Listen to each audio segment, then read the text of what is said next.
ये तो हम अभी बात कर रहे थे जीन क्लोनिंग की या जीन मैनिपुलेशन की। बायोटेक्नोलॉजी जिसमें हम जीन को मैनिपुलेट करते हैं। मैनिपुलेशन से मुराद है हम अपनी डिजायर्ड के मुताबिक जैसा हम चाह रहे हैं उस तरह से अगर जीन को हम चेंज करें तो ये कहलाता है जीन मैनिपुलेशन और बायोटेक्नोलॉजी या रिकम्बिनेंट डीएनए टेक्नोलॉजी भी इसी को हम कहते हैं। जबकि म्यूटेशन से ये इस तरह से डिफरेंट है कि म्यूटेशन जो हैं चाहे इंसान खुद भी करवाएं लेकिन ज़रूरी नहीं है कि उनके रिजल्ट्स जो हैं वो हमारी मर्जी के मुताबिक निकलें। तो mutation any change in DNA होती है। तो जबकि जीन मैनिपुलेशन है हम अपनी मर्जी से किसी खास स्पेसिफिक पोर्शन ऑफ डीएनए में चेंज लेके आते हैं। और हम यहाँ पर आज डिस्कस करेंगे बायोटेक्नोलॉजी की सूरत में सबसे पहले जीन क्लोनिंग। तो जीन क्लोनिंग ऐसी कंडीशन है जिसमें हम मल्टीपल कॉपीज बनाने की कोशिश करते हैं जीन्स की। हम अपने डिजायर्ड जीन को एम्पलीफाई करते हैं और फिर उस मल्टीपल कॉपीज को हम कोशिश करते हैं कि उसे किसी ऑर्गेनिज्म जैसा कि वायरसेस हैं या बैक्टीरिया हैं, प्लांट्स हैं या एनिमल्स हैं, किसी में भी इसे जो वो ट्रांसफ़र करें और ट्रांसफ़र करने के बाद इन्हें जो वो एक्सप्रेस करवाएं इन ऑर्गेनिजम्स के अंदर। तो इसके लिए हमें सबसे पहली चीज़ जो रिक्वायर है वो ज़ाहिर है हमें है जीन ऑफ इंटरेस्ट या जिसे सिंपली हम इंटरेस्ट भी कहते हैं। तो जीन ऑफ इंटरेस्ट और डीएनए फ्रेगमेंट हमें रिक्वायर है। तो इसे हमने करना है आइसोलेट। समटाइम्स इसे आइसोलेट करते हैं या हम इसे सिंथेसाइज कर लेते हैं। दूसरा है फिर इस जो जीन है हमारा डिजायर्ड जीन, इसको हम ट्रांसपोर्टिंग व्हीकल में भी डालें। ऐसे किसी चीज़ में डालें कि उसमें डाल के हम इसे अपने डिजायर्ड इंडिविजुअल में एक्सप्रेस करवा सकें। तो जो ट्रांसपोर्टिंग व्हीकल होते हैं they are called as vectors. और ऐसे ट्रांसपोर्टिंग व्हीकल्स जो जिन्हें हम वेक्टर्स कहते हैं वो वायरसेस, बैक्टीरिया के डीएनए या यीस्ट के डीएनए कुछ भी हो सकते हैं। उसके बाद हमने सेलेक्ट करने हैं अपने लिए कोई स्पेसिफिक ऑर्गेनिजम्स, स्पेसिफिक सेल्स जो हमारे इस इंटरेस्ट को, इंटरेस्ट से मुराद है हमारा ये डीएनए फ्रेगमेंट जो है, इस इंटरेस्ट को रेप्लिकेशन करें, वो खुद भी रेप्लिकेट करें और हमारे डीएनए को भी रेप्लिकेट करवाएं और उनमें हमारा जीन जो है या हमारा क्लोन्ड जीन जो है वो एक्सप्रेस भी हो ताकि हमारी डिजायर्ड प्रोडक्ट जो है वो हासिल हो सके हमें। जैसे हम इंसुलिन बनवाना चाह रहे हैं या ग्रोथ हार्मोन लेना चाह रहे हैं या हम कोई एंटीबॉडीज बनवाना चाह रहे हैं बैक्टीरिया से, कुछ भी ऐसा। तो इसके लिए फर्स्ट वन जो है वो है हमारा जीन ऑफ इंटरेस्ट। तो जीन ऑफ इंटरेस्ट हम ऑब्टेन करते हैं थ्री डिफरेंट वेज से। एक उसमें तरीकाकार है कि हम कॉम्प्लीमेंट्री डीएनए बना लें या सी डीएनए। दूसरा है इसे हम सिंथेसाइज कर दें आर्टिफिशियली। और थर्ड वन है we can cut it from the chromosomes या isolate it from the chromosomes. तो कॉम्प्लीमेंट्री डीएनए, तो जीन ऑफ इंटरेस्ट जो है हम उसे समटाइम्स मैसेंजर आरएनए से बना लेते हैं कि हमारा सेल जो था, इस सेल ने, इसका न्यूक्लियस जो था उसमें कोई स्पेसिफिक जीन हमारा जो था वो एक्सप्रेस होगा। ज़ाहिर है उसी सूरत में वो एक्सप्रेस हो पाएगा जब वो बनाएगा मैसेंजर आरएनए। ये मैसेंजर आरएनए उस स्पेसिफिक हमारे जीन से बन के आ गया है साइटोप्लाज्म में। तो हम इस मैसेंजर आरएनए को निकालते हैं और इस मैसेंजर आरएनए को लेके इसकी करवाते हैं रिवर्स ट्रांसक्रिप्शन। हमें पता है हमारे पास एक एंजाइम प्रेजेंट है रिवर्स ट्रांसक्रिप्टेज। रिवर्स ट्रांसक्रिप्टेज नामी एंजाइम वायरसेस से ऑब्टेन कर लेते हैं। बैक्टीरिया के पास भी प्रेजेंट होता है। यूजुअली हम इसे बैक्टीरिया से निकालते हैं ना कि वायरसेस से। तो बैक्टीरिया से हम ले लेते हैं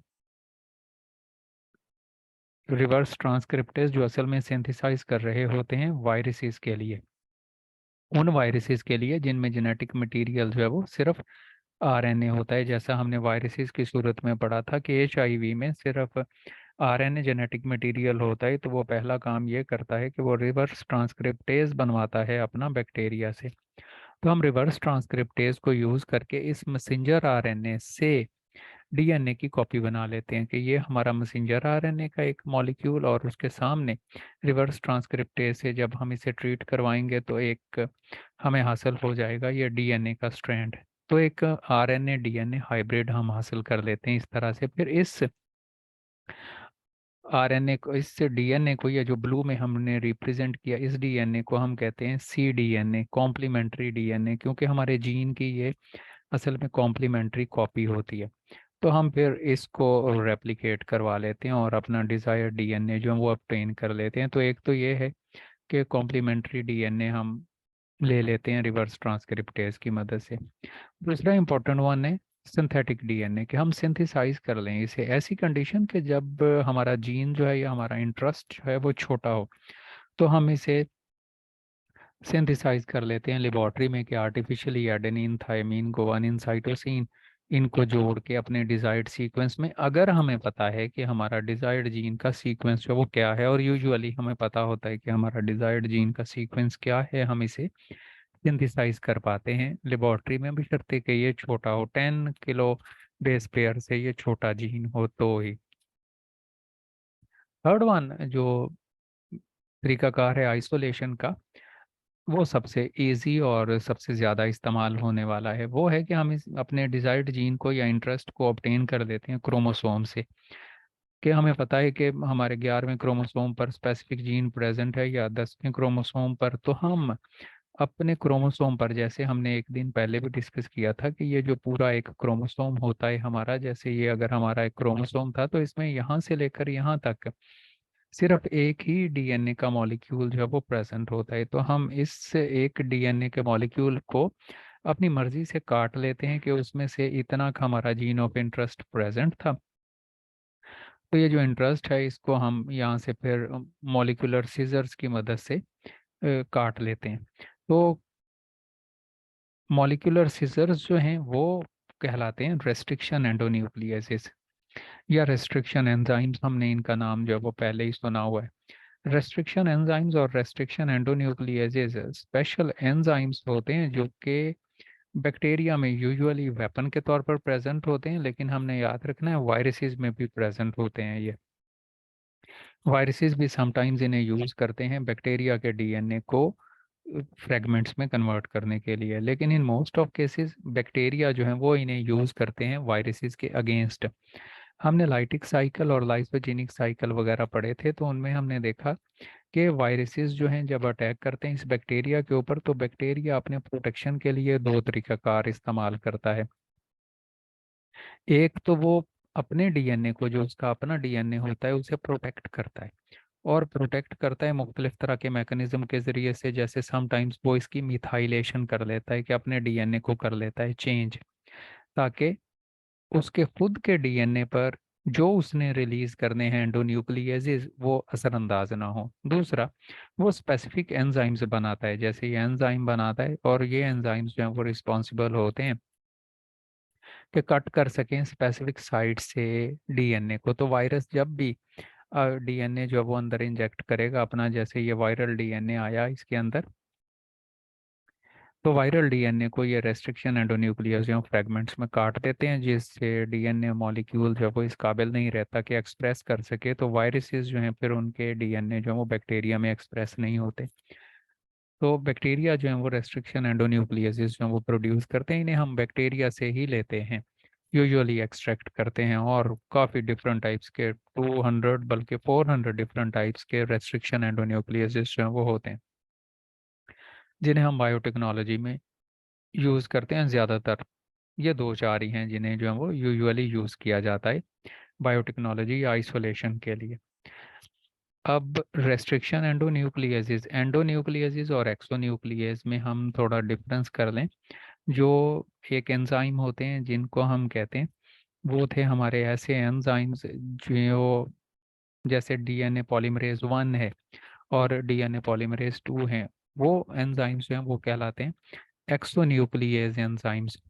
एक्सोन्यूक्लियस एंजाइम आपने याद रखना है, ऐसे एंजाइम्स होते हैं जिनका काम होता है कि ये डीएनए का एक स्ट्रैंड मैंने सिंगल ही बना लिया ऐसे, यहाँ ये एडेनिन, थायमीन, गुआनिन, साइटोसिन के बेस पेयर जो हैं वो प्रेजेंट थे। तो एक्सोन्यूक्लियस एक्टिविटी ये होती है कि एक एंजाइम जो है वो यहाँ से दो कट प्रोड्यूस करता है, कि उसने यहाँ से काटा डीएनए को, और डीएनए को काटने के बाद ये जो थायमीन वाला पीस था, इतने इतने पीस को उसने पिक किया और अलहदा कर दिया है।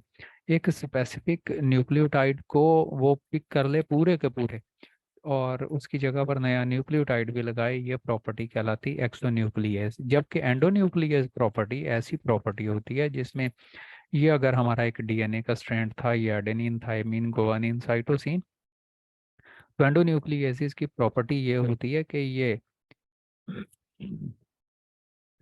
न्यूक्लियोटाइड बेस को पिकअप नहीं करते, कट ओपन नहीं करते, ये सिर्फ डीएनए को यहाँ से फॉस्फोडाइएस्टर बॉन्ड एक ही जगह से क्लीव करते हैं, और एक ही जगह से जब वो डीएनए के इस पीस को काटेंगे, तो ज़ाहिर है डीएनए का पीस कटेगा तो बेसिस जो है वो सेपरेट आउट या अलहदा नहीं होती।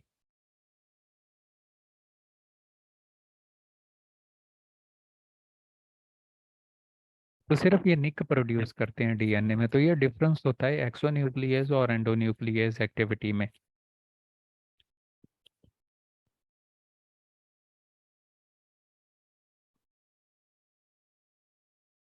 अब एंडोन्यूक्लियसिस जो हैं वो हर जगह से डीएनए को नहीं काट सकते, ऐसा नहीं है कि वो हर जगह से जहाँ से उनका दिल करे वो क्लीव कर लें, बल्कि वो स्पेसिफिक साइट से क्लीव करते हैं डीएनए को।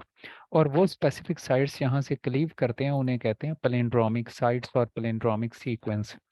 पैलिंड्रोम्स ऐसे जुमले होते हैं, ऐसे अल्फाज होते हैं जिनको आप राइट से लेफ्ट पढ़ें या लेफ्ट से राइट पढ़ें वो बिल्कुल सेम रहते हैं, कोई फर्क नहीं पड़ता। जैसे मैं आपको बताऊं कि उर्दू में एक लफ्ज़ है, जैसे सांस होती है हमारी, तो सांस को आप इधर से पढ़ लो या इधर से पढ़ लो, ये सेम रहेगा, तो ये कंडीशन, ऐसे जुमले जो हैं वो कहलाते हैं पैलिंड्रोमिक। ऐसे इंग्लिश में जैसे ये एंड मैडम डीएनए हमने लिखा है यहाँ पर, तो इसको भी आप देखो तो इसे आप चाहे राइट से लेफ्ट पढ़ें या लेफ्ट से राइट पढ़ें, दोनों सूरतों में ये बिल्कुल सेम रहेगा। तो ऐसी सीक्वेंसेस डीएनए पर कहीं कहीं प्रेजेंट होती हैं। इन सीक्वेंसेस को हम कहते हैं पैलिंड्रोमिक सीक्वेंसेस। और ये जो पैलिंड्रोम्स होते हैं, यहाँ पर ये जो स्पेसिफिक सिमेट्रिकल साइट्स हैं, तो मुख्तलिफ तरह के जो रेस्ट्रिक्शन एंडोन्यूक्लियसेस हैं वो इन साइट्स पर डीएनए को काट देते हैं। जैसे यहाँ ये एक एग्जांपल हमने लिया कि 5 प्राइम एंड से हम पढ़ेंगे, 5 प्राइम एंड से दोनों साइडों पर जब हम देखते हैं तो सीक्वेंस जो वो बिल्कुल सेम है। तो रेस्ट्रिक्शन एंडोन्यूक्लियसिस जो है वो कट प्रोड्यूस करते हैं इन स्पेसिफिक साइट्स पर या सीक्वेंस पर। रेस्ट्रिक्शन एंडोन्यूक्लियसिस जो हैं वो डिफरेंट टाइप्स के हो सकते हैं। वो असल में तो 4 डिफरेंट टाइप्स के होते हैं, लेकिन यहाँ पर हमने सिर्फ रिप्रेजेंट किए 3 डिफरेंट टाइप्स के रेस्ट्रिक्शन एंजाइम, टाइप 1, टाइप 2 और टाइप 3। टाइप 4 असल में टाइप 2 जैसे होते हैं। अब हम थोड़ा सा इनमें डिफरेंस कर लें।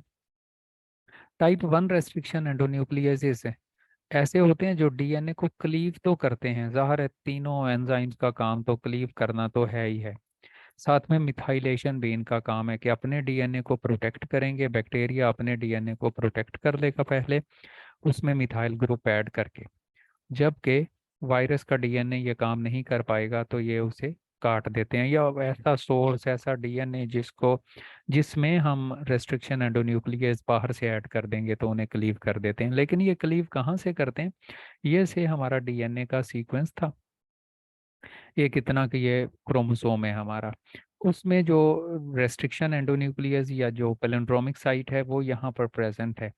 और रिकॉग्निशन साइट इसे कहते हैं हम, कि यहाँ से वो रिकॉग्नाइज करता है। अब रेस्ट्रिक्शन एंडोन्यूक्लियसिस टाइप 1 ऐसे होते हैं कि जिनकी रिकॉग्निशन साइट जो है वो रिकॉग्नाइज तो यहाँ पर करेगा, लेकिन काटेगा यहाँ से 1000 न्यूक्लियोटाइड कहीं दूर जाके। तो 1000 nucleotide away, 1000 base pair away जाके जो कट करते हैं, ऐसे रेस्ट्रिक्शन एंडोन्यूक्लियसिस को हम कहते हैं टाइप 1 रेस्ट्रिक्शन एंडोन्यूक्लियसिस। अब ये जो टाइप 1 एंडोन्यूक्लियसिस हैं या रेस्ट्रिक्शन एंडोन्यूक्लियसिस हैं हमारे लिए इतने अच्छे भी नहीं हैं। ये सिर्फ उसी सूरत में हमारे लिए ज़्यादा अच्छे हैं जब हमें एग्जैक्ट पता हो कि हमारी जो रेस्ट्रिक्शन साइट है रेस्ट्रिक्शन साइट से मुराद है जहां से उसने काटना है, तो रेस्ट्रिक्शन साइट रिकॉग्निशन साइट से एग्जैक्टली 1000 न्यूक्लियोटाइड जो है वो अवे प्रेजेंट हो। तो रेस्ट्रिक्शन एंडोन्यूक्लियोसिस टाइप 1 यूजुअली हम यूज नहीं करते इस बायोटेक्नोलॉजी के लिए, आइसोलेशन करने के लिए अपने जीन को। जबकि रेस्ट्रिक्शन एंडोन्यूक्लियोसिस टाइप 2 ऐसे हैं जो सबसे ज़्यादा यूज़ होते हैं। सबसे ज़्यादा यूज़ होने से हम समझ गए हैं कि ऐसे हैं जो ना सिर्फ रिकॉग्निशन करते हैं, ये से हमारा डीएनए का वो डबल स्ट्रैंडेड डीएनए मॉलिक्यूल था, और ये इसमें प्रेजेंट है यहाँ पर, ये हमारी recognition site plus restriction site भी, कि जिस जगह को रिकॉग्नाइज करते हैं रेस्ट्रिक्शन एंडोन्यूक्लियस, क्लीव भी वहीं से करते हैं। तो ऐसे तमाम एंजाइम्स को हम कहते हैं टाइप 2 एंजाइम्स। जबकि टाइप 3 एंजाइम्स ऐसे होते हैं जो जिनमें रिकॉग्निशन साइट और रेस्ट्रिक्शन साइट्स हैं वो थोड़ा एक दूसरे से अवे प्रेजेंट होती हैं। जैसे ए, ये अगर ये जो ग्रीन में हमने रिप्रेजेंट किया है एंजाइम की रिकॉग्निशन साइट है, तो रेस्ट्रिक्शन साइट इससे 26 न्यूक्लियोटाइड्स अवे प्रेजेंट होती है। इसी वजह से अपनी इस प्रॉपर्टी की बिना पर के सबसे बेहतरीन काम करते हैं रेस्ट्रिक्शन एंडोन्यूक्लियोसिस टाइप 2 बेहतरीन हमारे लिए इस वजह से कि जहां से रिकॉग्नाइज करते हैं वहां से क्लीव भी कर देते हैं डीएनए को। तो इस वजह से हम सबसे ज़्यादा जो है वो एक्सप्लॉइट करते हैं डीएनए रेस्ट्रिक्शन एंजाइम्स टाइप 2 को। अब तमाम ही रेस्ट्रिक्शन एंजाइम्स जो हैं वो एक काम तो ये करते हैं कि वो स्पेसिफिक साइट को रिकॉग्नाइज करते हैं, ये रिकॉग्निशन इन्हीं का काम होता है। दूसरा इंपॉर्टेंट वन काम जो करते हैं वो है रेस्ट्रिक्शन करना। रेस्ट्रिक्शन से मुराद है क्लीवेज कर देते हैं या डीएनए की। थर्ड वन, एक और प्रॉपर्टी इनकी वो है मॉडिफिकेशन। मॉडिफिकेशन से हमारी मुराद ये है कि ये अपने डीएनए को, ओन डीएनए को प्रोटेक्ट भी करते हैं। तो ये तीन काम जो हैं वो ज़्यादातर रेस्ट्रिक्शन एंजाइम्स जो हैं वो करते हैं। या एक ही एंजाइम असल में होता है, उसमें तीन सब यूनिट्स होते हैं जो अलहदा अलहदा ये तीनों काम कर रहे होते हैं।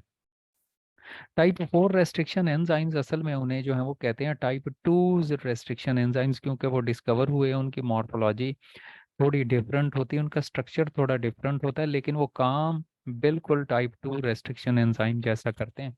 इसी वजह से उन्हें समटाइम्स रेस्ट्रिक्शन एंजाइम टाइप 2 भी कह देते हैं।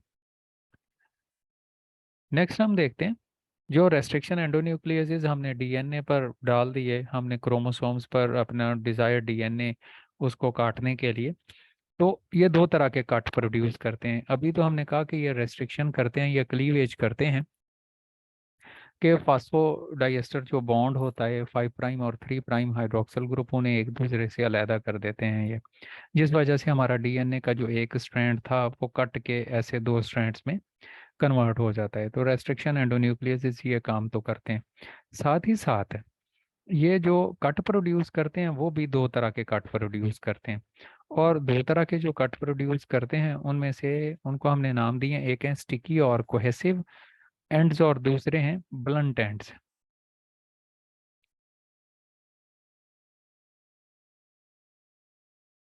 तो ये दो तरह के कट प्रोड्यूस करते हैं या एंड्स प्रोड्यूस कर देते हैं, एक स्टिकी एंड्स और दूसरे ब्लंट एंड्स।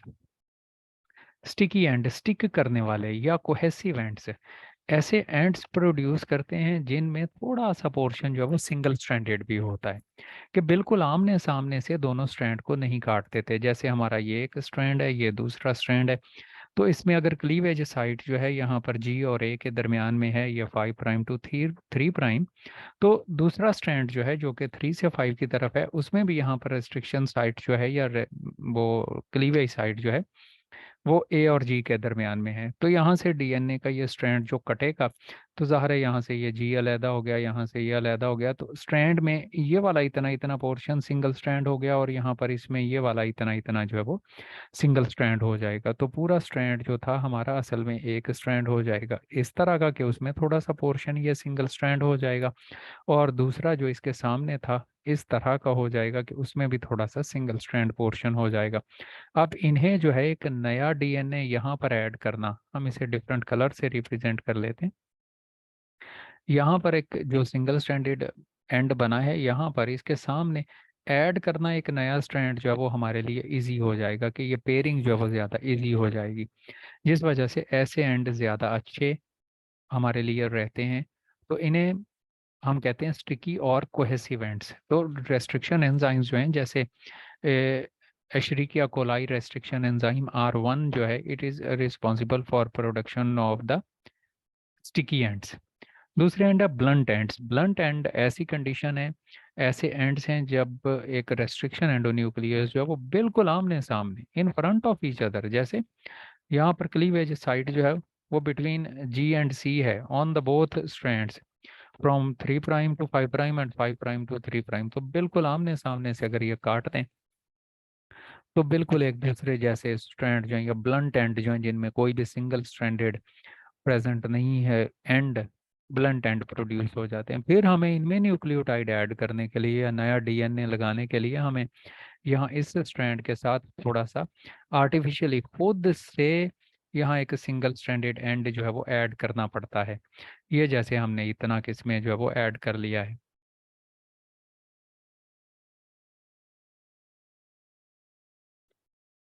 तो ब्लंट एंड्स जो हैं हमारे लिए इतने फेवरेबल नहीं होते। तो ब्लंट एंड जो प्रोड्यूस करता है एंजाइम, उसकी एक एग्जांपल है वो हीमोफिलस इन्फ्लुएंजा रेस्ट्रिक्शन एंजाइम्स हैं। तो ये तो थे थोड़ा introduction about the restriction enzymes के स्पेसिफिक साइट से कट प्रोड्यूस करते हैं। उनकी टाइप्स 4 तरह के हैं वो, और कट कितनी टाइप्स के प्रोड्यूस करते हैं। नेक्स्ट वन हम देखते हैं ट्रांसपोर्टिंग व्हीकल्स। जब हमने एक DNA के पीस को काट लिया, हमारा डिजायर्ड DNA हमें हासिल हो गया है, ये से हमारा डिजायर्ड DNA का पीस था, हमने इसको स्टिकी एंड बना लिए हैं दोनों, ये DNA का पीस था। तो ये जो DNA का पीस है, इसे अब हमने किसी ऑर्गेनिज्म में डालना भी है। तो उसके लिए हमें चाहिए एक ट्रांसपोर्टिंग व्हीकल, जिस वो चीज़ वो कैरियर जिसके ऊपर हम इसे रख के तो किसी और ऑर्गेनिज्म में डाल सकें। से हमें इसे बैक्टीरिया में लेके जाना है, तो हमें एक प्लाज्मिड चाहिए, कि बैक्टीरिया का ऐसा DNA का पीस चाहिए जिसमें हम इसे डालें और इसे जो वो ट्रांसफ़र करें बैक्टीरिया के अंदर, या इंसानों में या जानवरों में या किसी और ऑर्गेनिज्म में हमने इसे ट्रांसमिट करना है। तो उससे रिलेटेड हमें फिर ऐसे ऑर्गेनिजम्स चाहिए, ऐसा DNA का पीस चाहिए जिसमें हम इस डिज़ायर्ड DNA के पीस को लोड करें और लोड करने के बाद उसे जो है वो ट्रांसपोर्ट करें।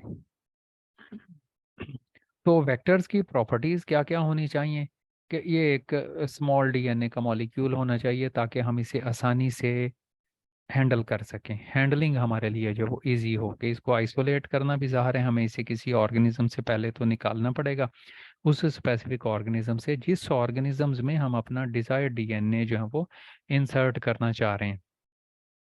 तो आइडियली जो है 10 किलो बेस पेयर्स का ये हो सकता है। आइडियल जो है वो वेक्टर 10 किलो बेस पेयर्स, हम समझते हैं 10,000 बेस पेयर जो है वो इसमें प्रेजेंट हो।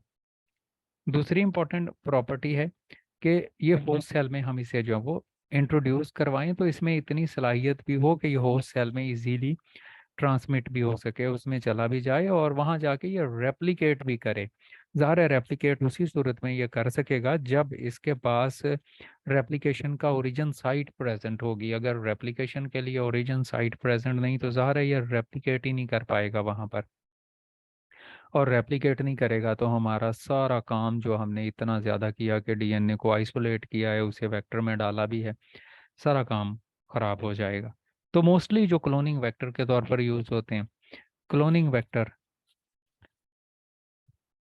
वो हैं प्लाज्मिड्स, जो कि बैक्टीरिया में यूज़ किए जाते हैं यूजुअली बैक्टीरियल इंसर्शन के लिए, और समटाइम्स फेजेस भी यूज़ कर लेते हैं। बैक्टीरियोफाइजेस वायरसेस जो हैं उनमें हम DNA जो है वो डाल डाल लेते हैं अपना रिक्वायर्ड, और मुख्तलिफ तरह के वायरसेस हम खुद भी यूज़ कर लेते हैं, और भी जैसे इन्फ्लुएंजा वायरसेस जो हैं उनको भी हम यूज़ कर लेते हैं वेक्टर के तौर पर। लेकिन हम पहले उनके वो जो पॉइजनस जीन्स हैं उनको कोशिश करते हैं कि काट लें या उन्हें ऐसे बना लें कि वो एक्सप्रेस ना कर सकें। कॉस्मेट्स भी इम्पॉर्टेंट होते हैं, ये हम ले लेते हैं प्लाज्मिड्स और कॉस सीक्वेंस जो है इन्फ्लुएंजा वायरसेस का डीएनए, उसमें एक स्पेसिफिक सीक्वेंस प्रेजेंट है, कॉस सीक्वेंस जिसे हम कहते हैं, उसे निकाल के और इसको शामिल कर लेते हैं प्लाज्मिड्स के साथ। इन दोनों को मिला के भी हम यूज़ कर लेते हैं वेक्टर के तौर पर। और फेजमेट्स हैं, फेजमेट्स है, दो चीज़ों का मजमुआ है ये भी। इसमें हम एक तो लेते हैं प्लाज्मेट का डीएनए और दूसरा लेते हैं फेज का डीएनए, बैक्टीरियोफेज का डीएनए, दोनों को मिला के बना लेते हैं फेजमिड या एक वेक्टर बना लेते हैं। पांचवी चीज़ है बैक्स, बैक्टीरियल आर्टिफिशियल क्रोमोसोम्स, कि जब हमने प्लाज्मिड्स की बजाय बैक्टीरिया के डायरेक्ट क्रोमोसोम में अपना जीन जो है वो इंसर्ट करना है, तो हम बैक्टीरियल आर्टिफिशियल क्रोमोसोम बना लेते हैं ताकि वहाँ पर वो एक्सप्रेशन हो सके। और जो इम्पोर्टेंट वन है वो है यैक्स, यीस्ट आर्टिफिशियल क्रोमोसोम्स। जब बड़ा पीस जो है वो डीएनए का हमने हैंडल करना हो तो यूजुअली हम यीस्ट के आर्टिफिशियल क्रोमोसोम्स जो हैं, उन्हें भी वेक्टर के तौर पर यूज़ कर लेते हैं। तो मुख्तलिफ तरह के ये क्लोनिंग वेक्टर्स जो हैं वो हम यूज़ करते हैं ट्रांसपोर्टिंग व्हीकल के तौर पर। तो फर्स्ट वन प्लाज्मेट्स हैं। प्लाज्मिड्स हमें पता है ये बैक्टीरिया में प्रेजेंट होते हैं और सारे बैक्टीरिया में नहीं होते। ये एक बैक्टीरियम है अगर हमारा, तो उसका ये मेन क्रोमोसोम है, तो मेन क्रोमोसोम के अलावा बैक्टीरिया में कुछ डीएनए के पीसीस जो हैं वो प्रेजेंट होते हैं, और ये अमूमन सर्कुलर और डबल स्ट्रैंडेड ऐसे पीसीस होते हैं, इन्हें प्लाज्मिड्स कह देते हैं। तो ये एक्स्ट्रा क्रोमोसोमल जो हैं सेल्फ रेप्लिकेटिंग हुए हैं, डबल स्ट्रैंडेड हैं, सर्कुलर डीएनए मॉलिक्यूल जो कि बैक्टीरियल सेल में प्रेजेंट हैं, और इनमें जीन्स प्रेजेंट होते हैं, specifically antibiotic, heavy metal resistance के, नाइट्रोजन फिक्सेशन के जीन्स होते हैं, पॉल्यूटेशन डिग्रेडेंट के, और इम्पोर्टेंट वन बैक्टीरियोसेंस के या टॉक्सिन प्रोडक्शंस के। बैक्टीरियोसेंस ऐसे तमाम केमिकल्स होते हैं जो बैक्टीरिया अपने भाइयों को मारने के लिए इस्तेमाल करता है। तो बैक्टीरिया बैक्टीरिया को मारने के लिए, अपने कंपेटिटर्स को मारने के लिए कुछ केमिकल्स प्रोड्यूस करते हैं जिन्हें बैक्टीरियोसेंस कहते हैं। जो ज़ार है उसके भी जीन्स प्रेजेंट होते हैं इन मुख्तलिफ तरह के प्लाज्मिड्स पर। और हमें पता है एक बैक्टीरिया में 500 डिफरेंट टाइप्स के प्लाज्मिड्स हो सकते हैं, और कुछ बैक्टीरिया ऐसे भी होते हैं हमें पता है जिनमें एक भी प्लाज्मिड नहीं होता, और बैक्टीरिया आपस में इन्हें एक्सचेंज भी करते रहते हैं। एक प्लाज्मिड, एक बैक्टीरियम प्लाज्मिड दूसरे बैक्टीरियम को देता रहता है। अब प्लाज्मिड्स को यूज़ करने का एडवांटेज क्या है कि इन्हें एक तो इजी है आइसोलेट करना, कि हम इन्हें आसानी से निकाल लेते हैं। इनमें रेस्ट्रिक्शन साइट तो ज़रूरी प्रेजेंट होती है, एक या एक से ज़्यादा रेस्ट्रिक्शन एंजाइम्स के लिए। और डीएनए जब हम इसमें इंसर्ट करते हैं, बाहर से लेके आते हैं जो भी डीएनए, तो ये उसकी रेप्लिकेशन प्रॉपर्टीज़ को ऑल्टर नहीं करता, ये रेप्लिकेट करते ही हैं यूजुअली। और इन्हें आसान है इंट्रोड्यूस करना बैक्टीरिया के अंदर दोबारा से, और वहाँ जाके ये इजीली ग्रो भी करते रहते हैं। तो ट्रांसफॉर्मेशन इनकी जो है वो इजीली होती है।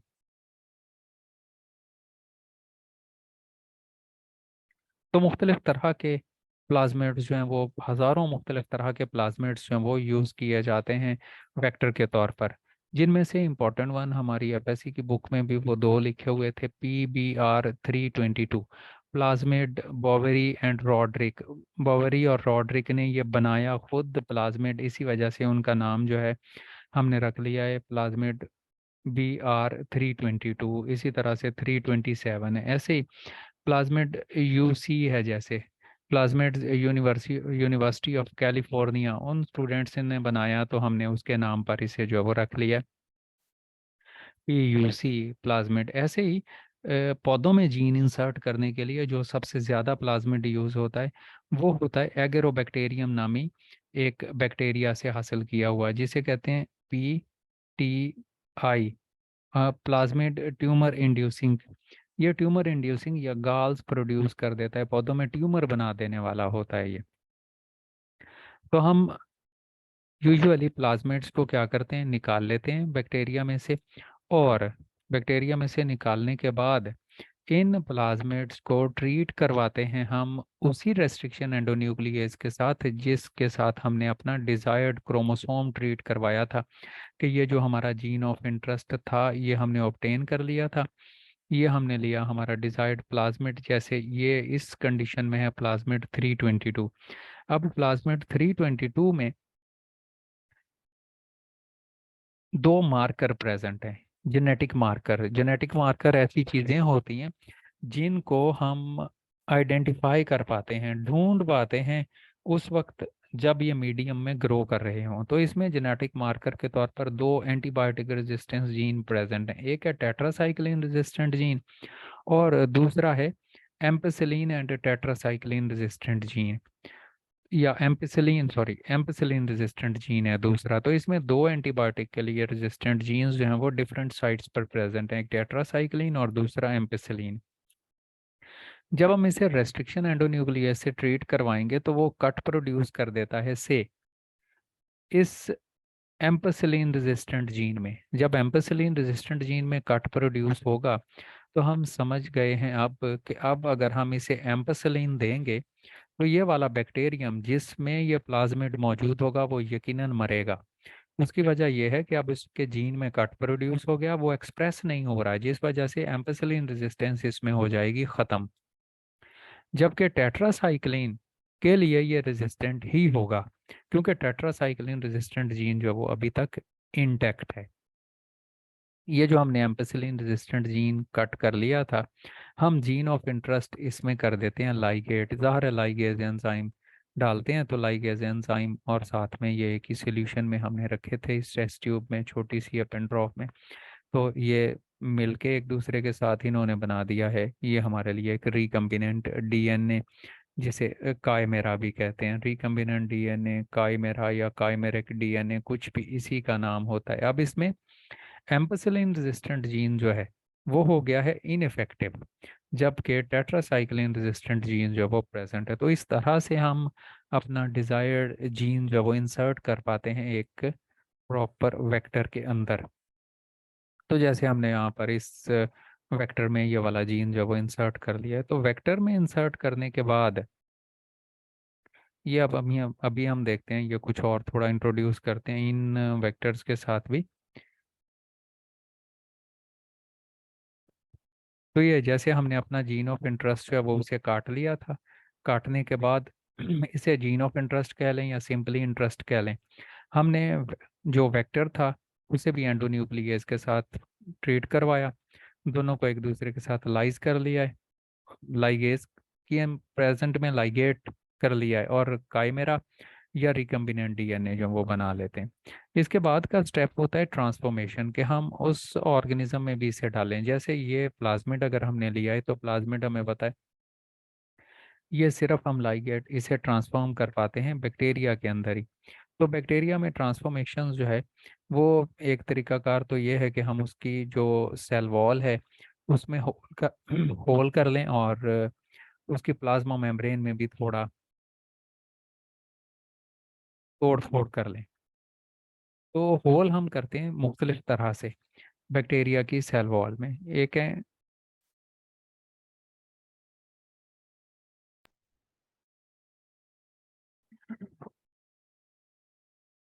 हम बैक्टीरिया को इलेक्ट्रिक शॉक्स दे दें, और इलेक्ट्रिक शॉक्स देंगे तो ज़ाहिर है इलेक्ट्रिक शॉक्स भी टाइनी होल प्रोड्यूस कर देते हैं, जिस वजह से फिर ये हमारा डिज़ायर्ड डीएनए जो है वो ज़्यादा इजीली चला जाएगा हमारे बैक्टीरिया के अंदर। अगर पोर करंट आप ज़्यादा लगा दोगे और पोर ज़्यादा बड़े हो जाएंगे तो ज़ाहिर है बैक्टीरिया उन्हें रिपेयर नहीं कर पाएगा, जिस वजह से बैक्टीरिया मर भी सकते हैं। दूसरा आसान तरीका है केमिकल इंसर्शन का। केमिकल इंसर्शन ऐसे जिसमें हम कैल्शियम क्लोराइड यूज़ कर लेते हैं। कैल्शियम क्लोराइड जो है हम बैक्टीरिया को ट्रीट करवाते हैं, तो कैल्शियम क्लोराइड जो है वो इनकी सेल वॉल को कर देता है ज़्यादा सॉफ्टन। तो सॉफ्टन हो जाने की वजह से ये बैक्टीरिया में डीएनए जो वो ज़्यादा इजीली इंसर्ट हो जाता है। अब हम क्या करते हैं, हम अपना डिज़ायर्ड प्लाज्मिड जो था वो और ये वाले जो बैक्टीरिया होते हैं इन्हें एक ही सोल्यूशन में प्लेस करते हैं। तो कुछ बैक्टीरिया जो है, हमें पता है बैक्टीरिया में ये सलाहियत होती है कि वो डीएनए को टेकअप कर लेते हैं। तो ये जो कॉम्पिटेंट बैक्टीरिया थे हमारे, जिन्हें हमने ये कैल्शियम क्लोराइड के साथ ट्रीट करवा लिया या इलेक्ट्रिक करंट लगा लिया, तो उनमें हमारा डिजायर्ड प्लाज्मिड चला भी जाएगा। हो सकता है चला जाए, हो सकता है ना भी जाए। अगर चला जाए तो हम इसे चेक कर सकते हैं कि इसमें प्रेजेंट है कि नहीं है। तो हम इन बैक्टीरिया को अगर ग्रो करवाएंगे, ज़ाहिर है ऐसे मीडियम पर जहाँ पर टेट्रासाइक्लिन प्रेजेंट हो। तो टेट्रासाइक्लिन रेजिस्टेंट जीन इस प्लाज्मिड में मौजूद था। अगर तो ये प्लाज्मिड इंसर्ट हुआ है ज़ाहिर है, तो टेट्रासाइक्लिन जो है उसके ऊपर ये ग्रो कर जाएंगे, अदरवाइज ये मारे जाएंगे। तो इस तरह से हम